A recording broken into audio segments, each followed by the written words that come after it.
Welcome to the Victoria Anarchist Book Fair's week of podcasts and performances featuring local, national, and international activists and authors. The Book Fair Collective and From Embers have teamed up this year to release presentations over our podcast platform that can't be held in person due to the COVID-19 pandemic. Recordings of these voices of resistance were conducted on unceded Indigenous territories across so-called British Columbia and beyond.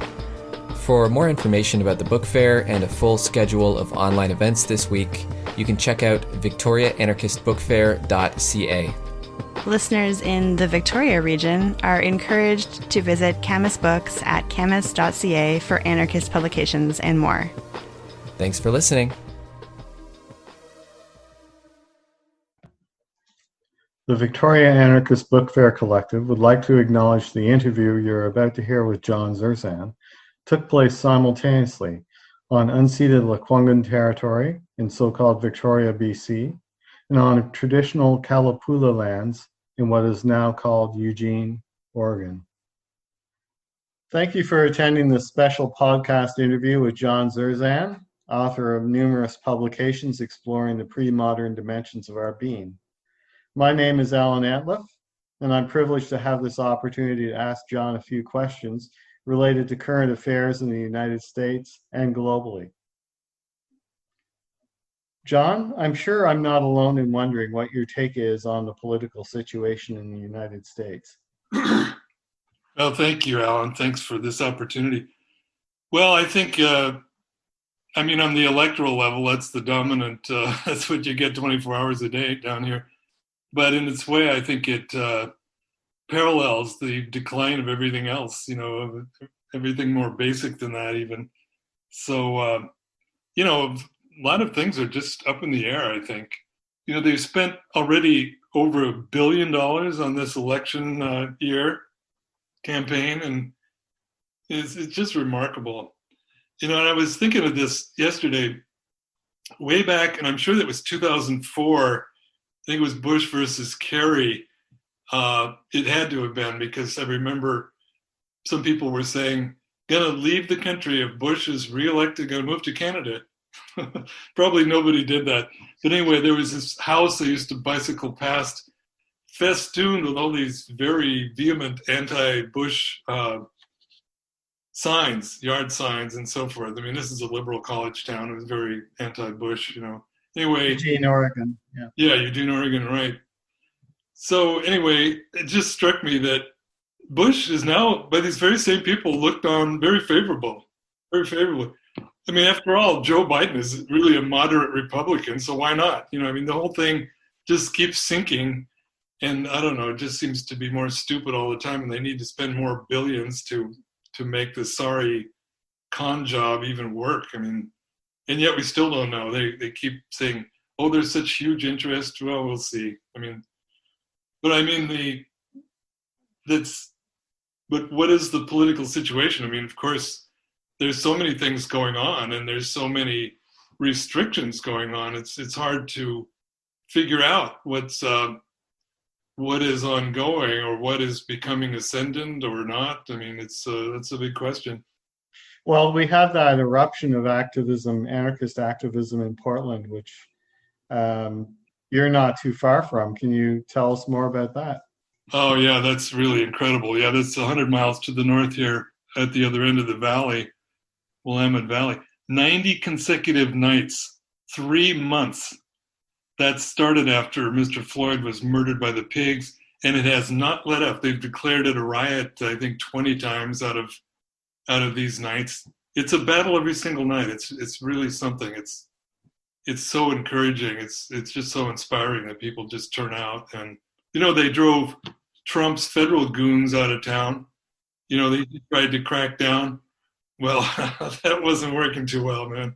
So, and of course it's not just Portland.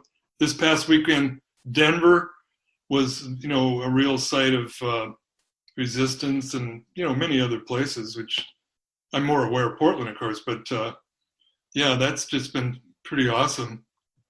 But I also would like to say, maybe this is the place to put it in, I'm not sure. I was thinking about the Antifa, which is sort of limited. If you're I mean, of course, the key thing is the Black Lives Matter and the allied parts of that, the native resistance to oppression. There have been some ties, together, which I think is very hopeful to see.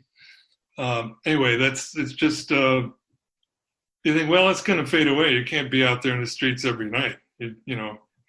Really? Well, it looks like it. I mean, I don't know. It just gives one some encouragement for sure. Yeah, when you talk about the situation in Portland, I'm thinking about, do you have a sense of what's motivating people, what's sustaining them beyond outrage? Is there a constructive side to things? I'm thinking of the Seattle actions where they actually, occupied territory for a while. Well, it strikes me that there's a lot under the surface, that there's really not only a lot at stake, but I believe we're beginning to see a deeper questioning. And I hope that happens because, as central as racism is to this system, to the dominant order, there are some other parts to it, and maybe that'll get filled in. I wouldn't be surprised. I think even in the anarchist milieu, I shouldn't say even in the anarchist milieu, but I think there are interesting developments there. For example, in my own focus, anti-civilization thinking, there have been 2 new anti-civ zines from Ireland alone. I mean, I'm not saying that's a huge wave of suddenly everybody's anarcho-primitivist or green anarchy, but I think there's finally, and I was waiting for there to be more of an opening. Okay, let's see, maybe there's a way to contribute to the conversation of society. Maybe there'll be more opportunities, say on media or whatever, and that's happening slightly, but not as much. I think it will happen as these crises converge. Then you see everything is failing. It's a totality. It's a civilizational thing, and it's not working. Mm-hmm. Yeah, well, the ecologically speaking, that's so blatant. And one of the things that I find remarkable is the level of denial on the part of the politicians, the industrialists, and so forth, who are caught up in that. I'd characterize it as an addiction relationship, which they want to lure us into as well, to industrialism. Now, another question I had for you was Black Lives Matter specifically. Those protests have clearly rattled the powers that be. And this leads me to think about the myths that have sustained the American nation state since its inauguration. Do you think those myths can cope with Black Lives Matter? Well, that's a really good question. Yeah. Can the narrative of America continue to roll on? Well, I don't know. I mean, sometimes I think you can have the more radical ideas, but until the institutions get a beating or are exposed or focused upon, then the inertia just keeps it rolling. And maybe more people are wised up, but that in itself, I'm not even sure how far that goes in itself. It's necessary. I think it's essential, but there are further steps, I think, that have to happen. What would those be? Well, I mean, for example, technology. You could say, well, very few people believe in it. The kids are actually bored. They may be on their phone 24 hours a day, but that doesn't mean they believe in all that. They know how disconnected they actually are, a lot of them. Maybe they haven't articulated, but that doesn't make it go away. It's still there. In the absence of alternatives, you're kind of stuck with it. I mean, I hate to be sounding pessimistic about that, but it just tells you, what's the next step? When are you going to counter this movement, this reality with something instead of just nihilism or, what I think is so corrosive actually in this atmosphere is how postmodernism has settled over the culture. I mean, postmodernism, we haven't talked about that since the 90s. That's kind of old hat. But I think what actually happened is culturally. It connects with a lot of other stuff. In other words, if you erase the foundations, if there's no stable meaning, if there's no actual basis for anything, then you're kind of sunk. I mean, and actually, this is a huge stretch, but actually Trump, he's no postmodernist, but he partakes of that. And all the liberals scream and yell about how many lies he tells per hour. Well, they miss the point. That in a way that's passé. It's horrible. He's more than loathsome, obviously, but now we're in a place where it's kind of a murky deal where you can't count on that. You can expose it and so forth, but if you don't have something to stand on, to what do you stand for? That kind of question. In a way, that's kind of a corny old thing that's left the anarchist milieu. That you know what I mean? I think there's some of that that's very, very deleterious. Well, I have no argument with the idea that Donald Trump is a postmodern president. I actually argued that. I was asked to write on a postmodernist artist, and I ended referencing Trump. This is before he got elected. Right. But when I asked about the myths of the American nation state coping with Black Lives Matter, what I was referring to there was, the white identity, which was so powerful, which facilitated the genocide against Indigenous peoples and certainly facilitated the enslavement of Africans, and the pulverizing of their ability to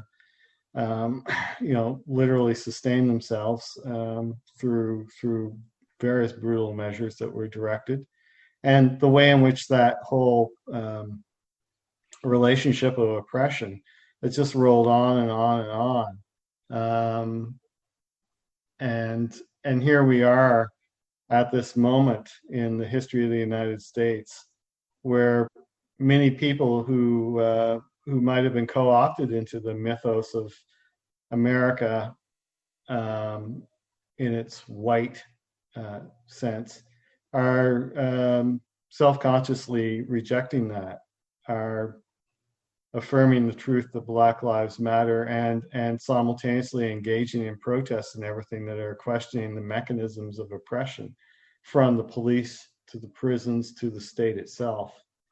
So could you say a little bit more about that, or do you have anything? Well, yeah, and I think it's the actual presence, it's the actual resistance that drives the understanding, the opening to awareness of white privilege. By the way, I'm speaking on traditional Kalapuya lands here, and this whole thing is based on the ideological oppression as well as the everyday oppression, and it's a key thing. It has to be undone. But I do think you've got to. There has to be something behind it as well. I mean, I don't think there's a big argument about that.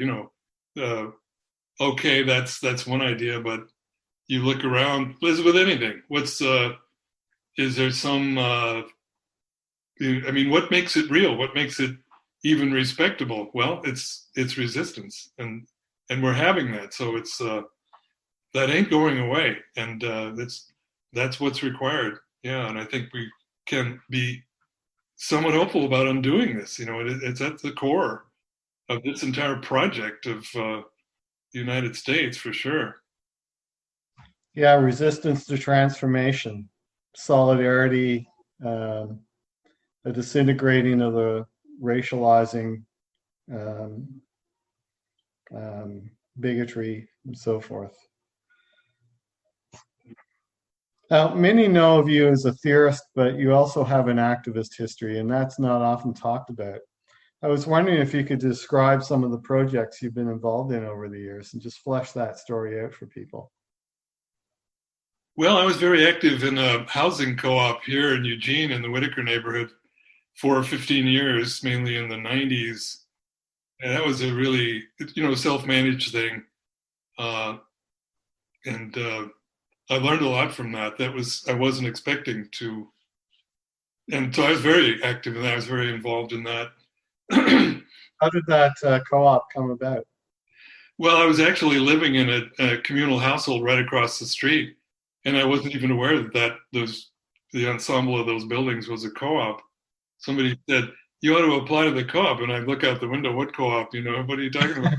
Because the guy I was talking to was an artist who was part of the co-op, but he was not a red hot co-op guy, so I didn't learn about it from him. Anyway, yeah, I was lucky enough to get in, and that was very cool. And it turns out that was really at the crossroads of the Whitaker neighborhood, which was the ground zero for the anarchist upsurge in the late 90s and early 2000s in Eugene. And so I was very active in that.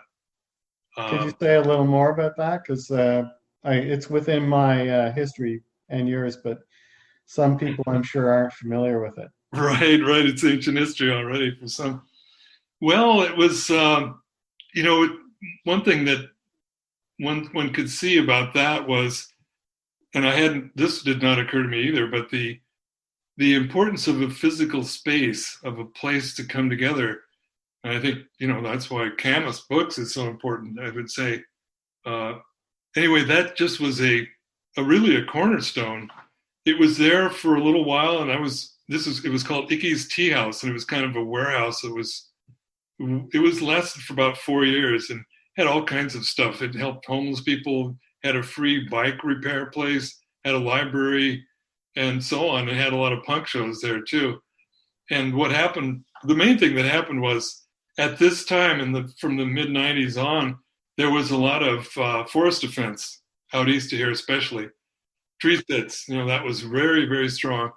And then in the urban anarchist thing, which is to some degree a punk thing, a young punk character deal, we used to sit around at Icky's and say, if this urban anarchist thing ever connected with the forest defense, gonna be pretty damn interesting. And that's exactly what happened.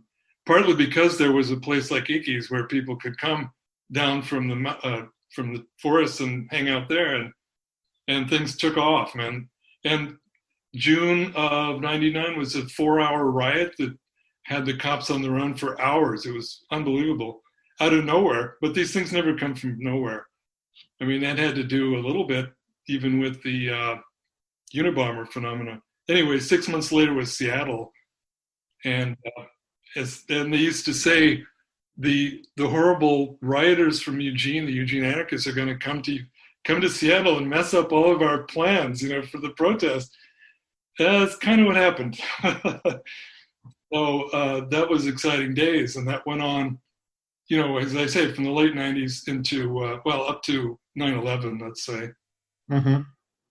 Yeah, 9/11 was quite the counterpunch, so to speak, on the part of various governments trying to turn the page on what was building before then.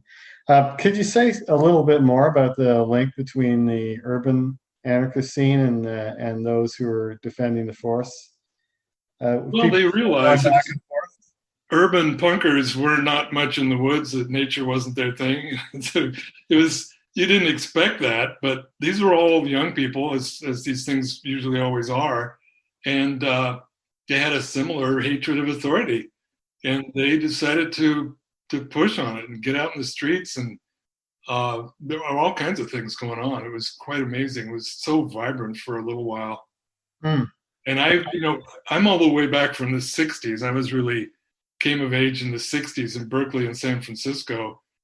And that was a long time between Eugene anarchy and what happened in the 60s and the movement of the 60s. And I thought maybe it'll never come back, but did come back somewhat. What was your path from that moment in the 60s to Eugene? Well, I think one part of it was kind of crushing when the 60s ended, and it's probably ended first, or rather earlier, in the Bay Area. And it was hard to take. Some people didn't even survive. They thought the winds were going to keep blowing in this hopeful way for change and all these exciting things that happened. Well, it came to an end, and that was that. Anyway, it was an occasion for many people, I think, to try to figure it out. What did we miss? I mean, why didn't it go longer? I mean, what was it all about? And are you thinking, I mean, one of the things that this is, sorry to interject, but I always think about the framing of, quote, the 60s, and what do I tick off? Real rise of ecological consciousness, anarchistic ways of self-organizing, and various realizations of that. The protests against the war, huge. And so I extend the 60s into the 70s. And then I think about when did the lull hit, and how to account for that? Was it the end of the Vietnam War, so to speak, that brought things to an end, or were people? Well, in my experience, it ended in 1969 after they shot people over People's Park in Berkeley.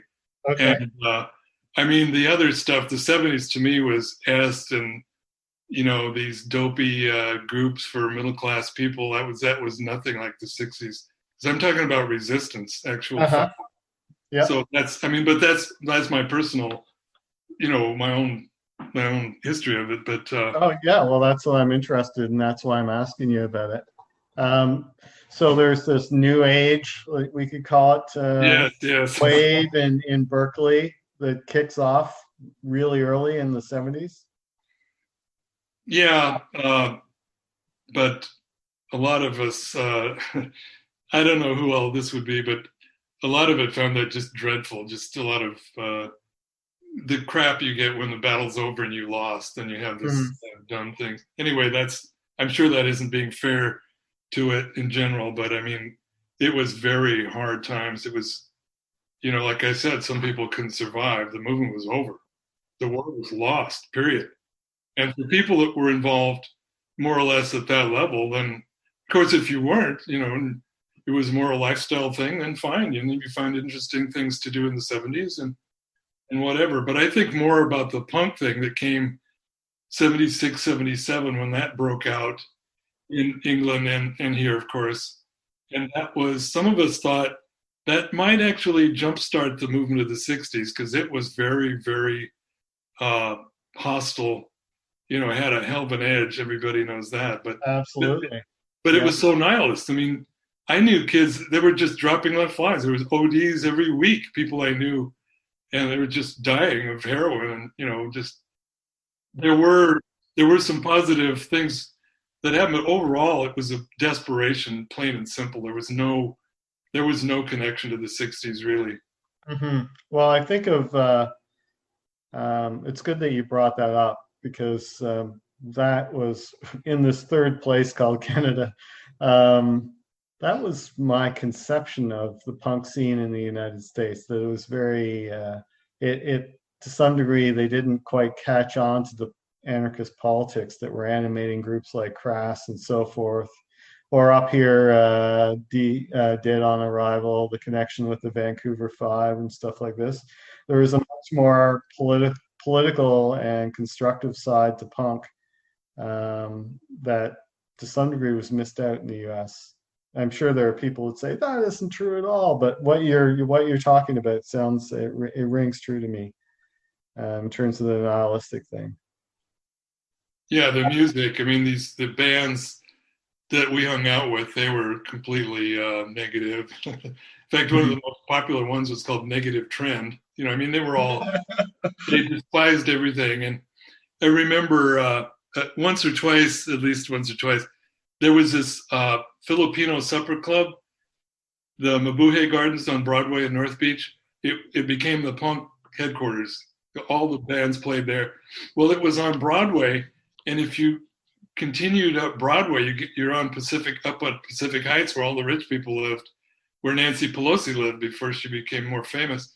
And sometimes punks would jump into a car and drive up there after the shows and jump out with bars and chains and rocks and just trash the hell out of the expensive cars jump back in their car and get away before the cops showed up. But mostly it was just so negative in a nihilistic sense and in a self-destructive sense. Mm-hmm. So how were you dealing with that moment? Well, I was drinking heavily. It was dawning on me that the 60s wasn't going to come back anytime soon. And friends of mine were already in prison, and it was a very dark time for me. Okay. But politically, you got beyond that. Well, I was trying to write a bit. I was trying to just hold it together, and Mm-hmm. I was scared by how much I was drinking, and well, I was managing to pull out of that in the early '80s. So I moved back to Oregon. That was a healthy move, just to. Yeah, I was just curious about that. When did you move back to Oregon? 81. 81. Okay. I was born up San here. Francisco. And did you get into contact with any people in there first, or forge those kinds of connections at all? Well, a little bit. The Earth First Journal was put out here in Eugene, but that was the 90s. It wasn't the 80s. There was, the radical women's movement was over, I think, to generalize a lot, but, that showed up too late to sort of save the movement of the 60s. In the early 70s, that was strong, but that was done.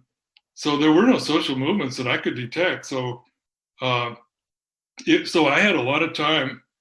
I was living by selling my plasma mostly and other things like that. So I had the time to write or think. I mean, I was at the University of Oregon Library often 7 days a week, trying to, and I spent a whole year on a single essay because there wasn't anything else, there wasn't anything else political to do.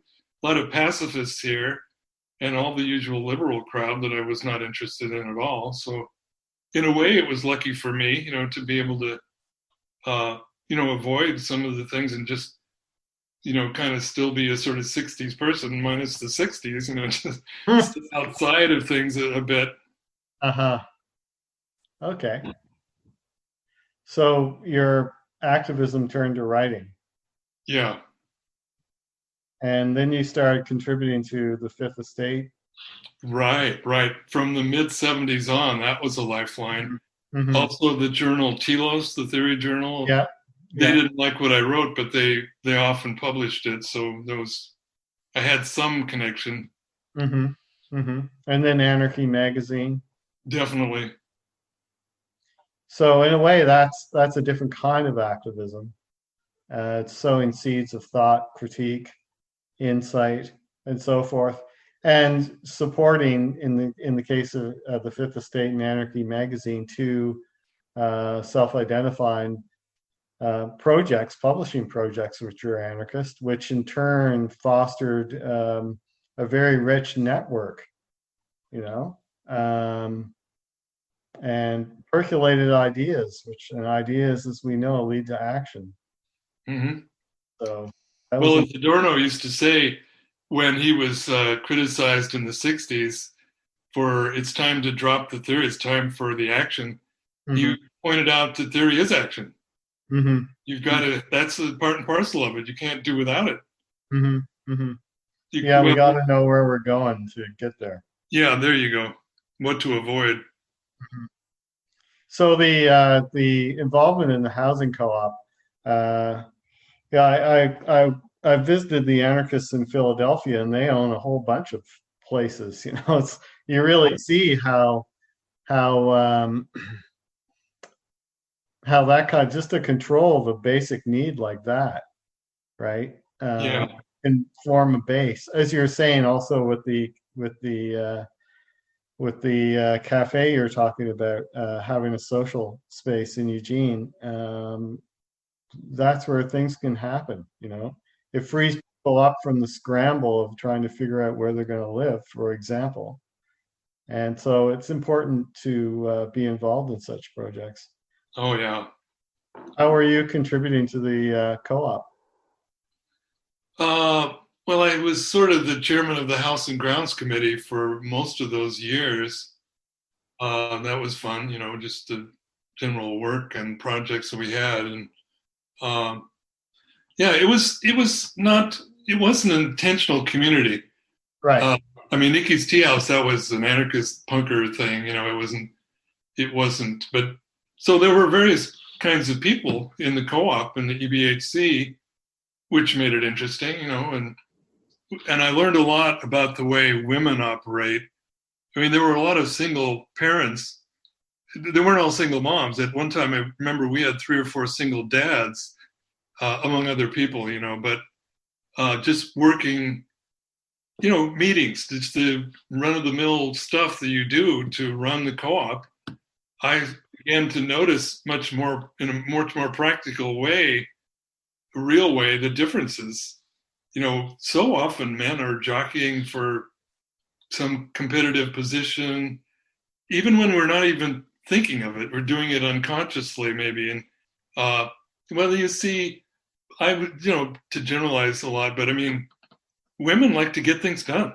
They avoid a lot of that crap, and I began to really notice that and see how things could, how you could just do things better. Mm-hmm. Cooperative, consensual, listening, sharing differences as well as the things you agree with, respect for each other. Yeah, these are all really vital lessons. Now, have you been involved in any Indigenous sovereignty struggles in your part of the U.S.? I'm just thinking about what we've been dealing with here in so-called British Columbia, Oh, and indeed in many other places in Canada. that's for sure. Yeah, and I was just curious about what's been going on in your region. Well, nothing like what's going on up there in so-called BC and other parts of Canada. But, the question about activism, that's where I'd like to be more of an activist. But as yet, what I'm getting at is the possible connection between the anti-civilization, primitivist, rewilding, all of that sort of thing, mainly white, and the decolonization efforts, the renewal of Indigenous communities. And there's been a little bit of that. I think there's got to be a lot more for there to be an authentic resistance. I mean, from our point of view, what we learn, what we're inspired by is exactly the Indigenous dimension. But there can be something, in a more practical sense, even than, enriching one's theory and learning, all these different things. What did people used to eat before farming, and all these many, many things, past and present. But I mean, there needs to be, and what I want to work on more is forging more connections there. Oak Journal is a new project. They're coming out with issue 2 in September, and they have the same perspective. How do we move forward? Where do we get some of what we need that we don't have, and get out of our privilege and really learn something. And we've had the great fortune to be able to talk with Native people, at least a few, and to find that we have very much common interests. And despite the vast cultural differences, we don't even use the same words in the same way. Let's face it, it doesn't happen overnight. And but that's where I'd like to be in terms of activist kind of stuff. Mm-hmm. What was the journal you mentioned? Oak. Yeah, or Where's Oak that? Journal. Where's Well, the main editor lives in West Virginia. He's already, there are a few of us that are working on that, but I think that's going to play a very cool role. Are there any Indigenous contributors? Yeah. Well, there's, I wish I had it in front of me. Sure.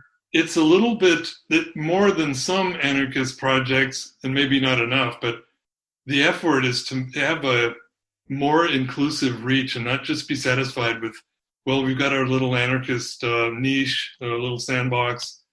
There's a lot of that, as if they don't even know what's going on or care among some people whom I won't name. But, this is trying to make the connections and hear from other people. And I think it's a good start. And I think there'll be more, especially more in the way of interviews along these lines. Mm-hmm. Good. Glad to hear it. I was flipping through your latest book, Why Hope? And I was thinking about insights you might be able to offer concerning what it means to be healthy. I was particularly struck by that chapter on the concept of what it means to be healthy. Could you share some of those insights? Well, it's so much easier to point out the level of dis-ease or lack of health, especially in the pandemic context, obviously, but I don't know, I'm hoping it's clearer where we need to go to be able to have health. There are all these claims and promises. It's just astounding how reality is so different. And one thing I was thinking of, the key word for modernity seems to be loneliness. There's just tons of articles and studies about loneliness in various countries, England, not just the US, but other countries, you know what I'm talking about. And, now that we're in the technosphere, the technoculture, where virtually everything is being defined and deformed by technology, the main claim, it seems to me, is connection. We're all connected now. It's absolutely false. It's exactly the opposite. And I think it is pretty much a function. It's not the only factor, but it really has to do with that. And you were mentioning the virtual, and that the separation. We're just moved away from each other and moved away from the earth, just in such a strident way.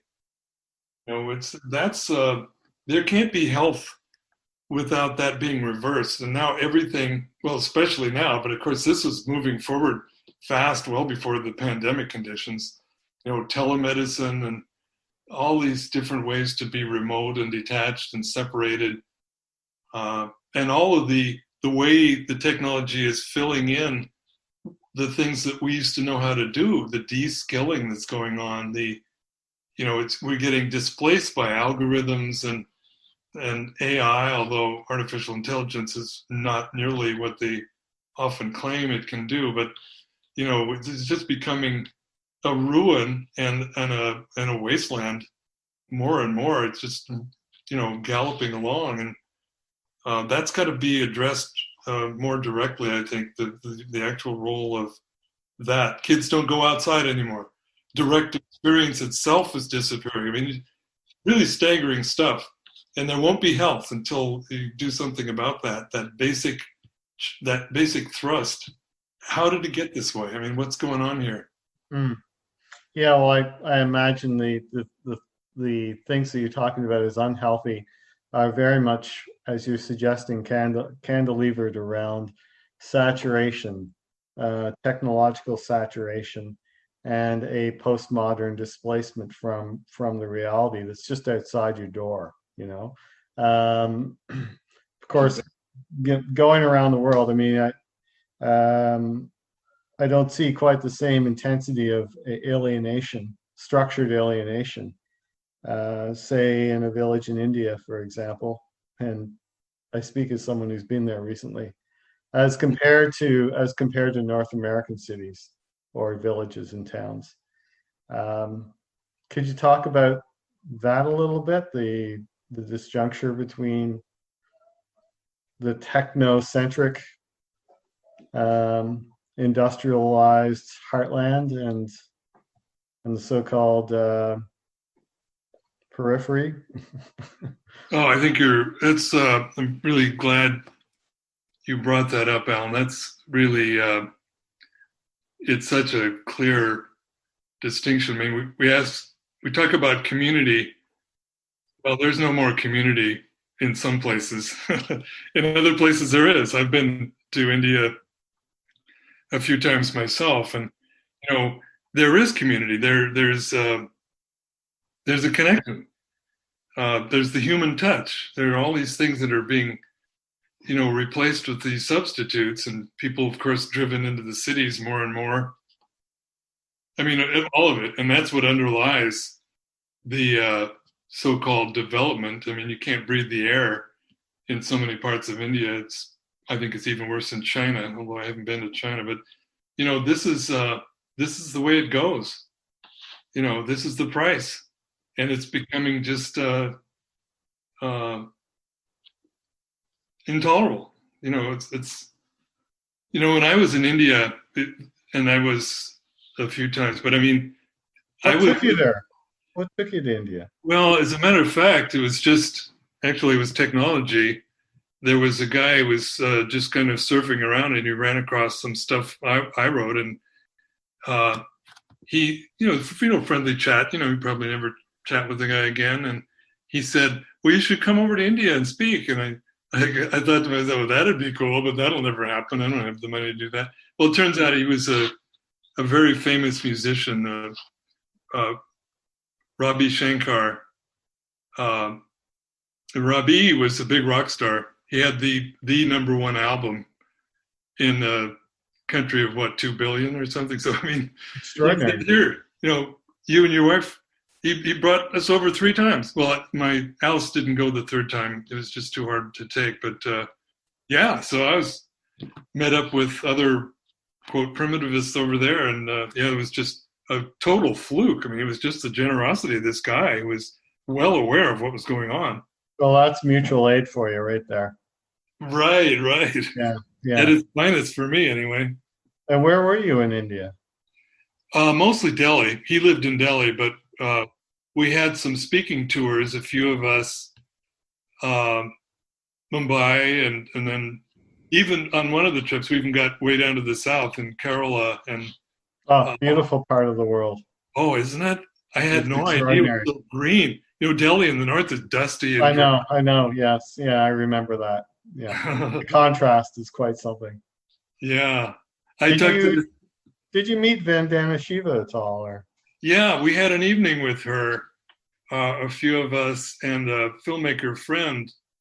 It was, I don't know, it was fun. I mean, it was a rare pleasure to get to chat with her, but it was a little unsatisfying, and some of our friends were a little displeased with me that I didn't go after her a little more, but I didn't feel that was my place to do that. And well, someone welcomes you in, right? And then exactly. I was very grateful, but well, let me just put it this way. Her oh no, wait a minute. I think we're talking about 2 different people. Who's the novelist? There's the other, not the other, but I'm talking about the person who's the anti-biotech, very rooted activist.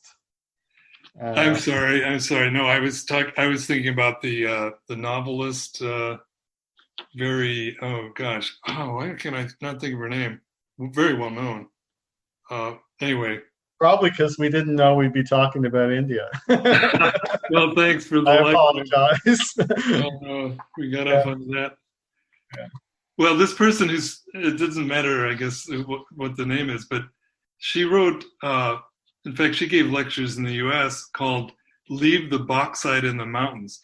She was very much pro-Adivasi, very much defended the tribal people against the mining. Yes. The horrible. So crucial. Yeah. Speaking of indigeneity and struggles and sovereignty.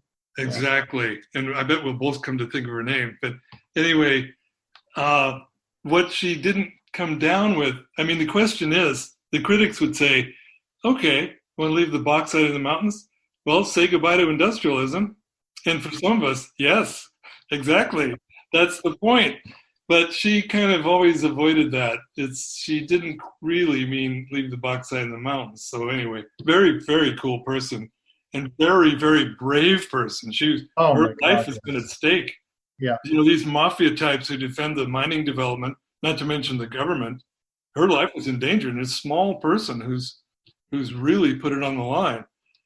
So anyway, we had it was just kind of a minor theoretical quibble, but it was a good discussion. Yeah, I'm struck again by the strength of resistance and making it known, and how other people are just waiting for that, right? Someone like that. And I think Emma Goldman said something about this, that those who change, it's a minority position, but it can quickly transform others and inspire, change for the good. We were rambling about Why Hope, which is the title of your book. And I was asking you about getting healthy, and you're talking about making that connectedness with the natural, with the earth, and renewing that as a baseline. And of course, the criticisms about the lack of that arising from the saturation of technology. But why did you title your book Why Hope? Well, it's kind of odd, really. I mean, there's only one piece in the book that it's actually called Why Hope, and kind of a stretch to name it that, I guess. But maybe one thing. Not a bad title. Well, good, thanks. Well, I was getting bashed a lot by anarchists, actually. Zerzan is hopeful. He's this old guy. What is he talking about? That's dopey. It's hopeless. I mean, right? A lot of people, Paul Kingsnorth in England, a lot of people have just bailed. Don't be an idiot. We're not going to win. And if you're peddling hope, that's misplaced and stupid and everything. So anyway, that's probably why I named it that. Which because I don't accept that. You don't close the door entirely on possibilities. If you do, well, you're not very interesting to me if you do that. And absolutely. I think of it as a kind of deterministic attitude, really, ironically. I mean, what are we if not creative beings? That's what saturates all the natural world. Exactly. In a way, hope is an engine of that kind of natural being. And so I found that title to your book very well. It struck me in the heart. Let me put it that way. Oh, gee, thank you. Now, is there anything else you'd like to share? Can't think of it. We've kind of wandered around a lot here. Yeah, it's been really fun. Oh, me too, man. Me too. Very good. Yeah. We're interviewing a lot of interesting people. It's going to be quite a suite of podcasts, and I'm delighted that you agreed to join our project. So thank you for this discussion, John.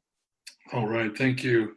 Yeah, listeners may be interested in Anarchy Radio, which is your broadcast, right? When does that come out? That's it's the same time zone. It's 7 p.m. Tuesdays, or go to kwvaradio.org. The shows are all archived at my johnzerzan.net website. Okay. And they can listen just by going johnzerzan.net/radio? Well, that's where they're archived, but to get it live, kwvaradio.org or .org. Okay. Well, thanks again for making time for us.